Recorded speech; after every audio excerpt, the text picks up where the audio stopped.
recall that we made such a C++ program and we explained all the bits and pieces. What I did forget to mention was that it is case sensitive, so make sure you type. It won't correct the case for you. So if cout is supposed to be all lowercase, and that's the way it is. And also spaces don't count. Let's see if we can move this up a bit. Yes, we can. And so spaces are irrelevant. That will still build. Okay. Now, what have we produced? What we've done is what we call compile the program. This is what we call source code, and I guess, you know, like plain English, well, maybe, but what we do is to produce what we call an executable file.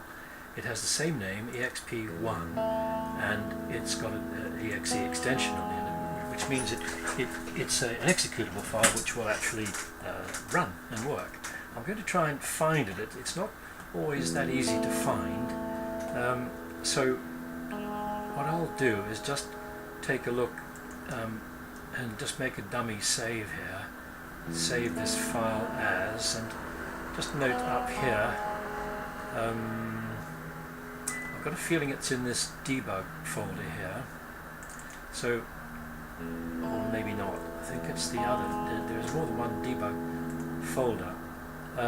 Anyway, it's somewhere there. Let me just copy that path up there, C, Control C, and then I'll go to Windows Explorer and open that up, and I see what I'll do is paste that path up here.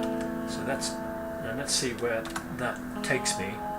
And I'm looking for the exp file, so maybe I'll just try in here. There it is.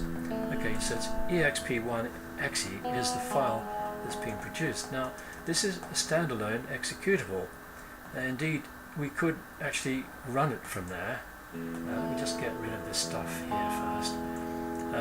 We could run it by double-clicking on it. Here we go, double-click, and it runs the file. How about that?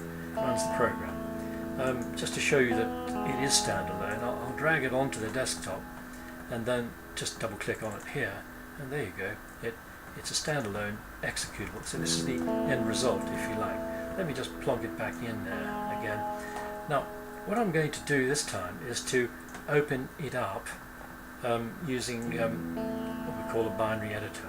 So what I'm going to do is I don't expect you to replicate what I'm doing now, just to understand what I'm doing. So I'm going to open that executable file. So I'm going to go to File, Open, File, and then now where is it? Not there. There's another debug folder here somewhere. exp1 debug. There you go. There it is there. Now I'm not going to. What I'm going to do is to open it by clicking this down the bottom here. You may or may not have this facility. Open with, and I'm going to choose what we call a binary editor, which is here. And then I'm going to open the file, and goodness me, and there it is. That's our execute. I'll just close this output window. There's our file. Now that makes not a lot of sense, but it does make a lot of sense to one of these.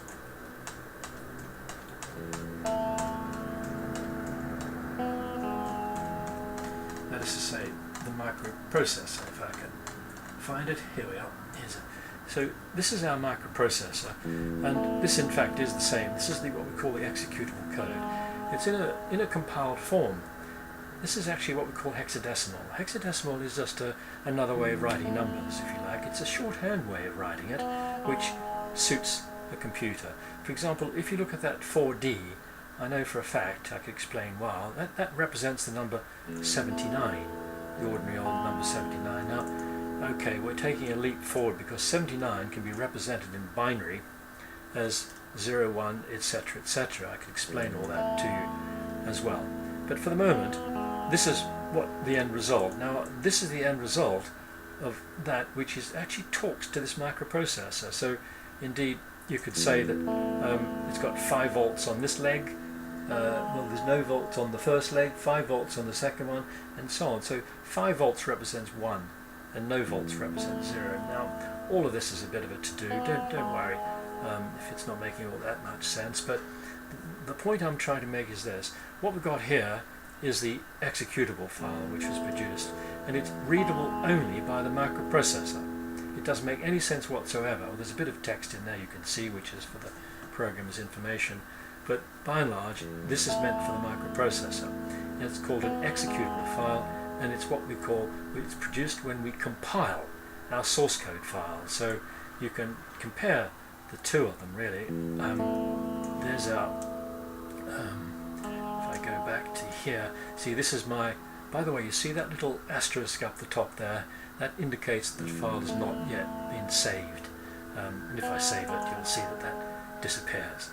Okay, so what I'm showing you at the moment is the two stages. This is the source code file, and this is the executable file which is produced, the .exe file. Now, how do we do that? We build it. When we build a solution. In fact, we could do it using compile as well. This is the usual terminology. Compile means to convert this thing, this source code file, into this thing here, actually, the ones and zeros, which actually talks to the microprocessor. So this process is called compiling, converting it from one to the other. It's very important to talk about this when we talk about the idea of object-oriented programming and classes and what all that means. But just for the moment, just do remember, we've got our source code, we have compiled it by building it in this case.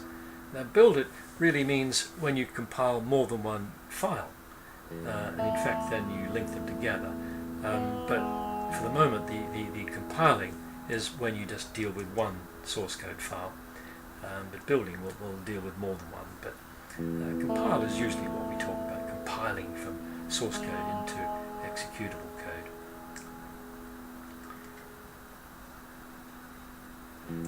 Okay, so in the next video, I'll talk about that'll be lesson 1b, I think. We'll talk about some more coding.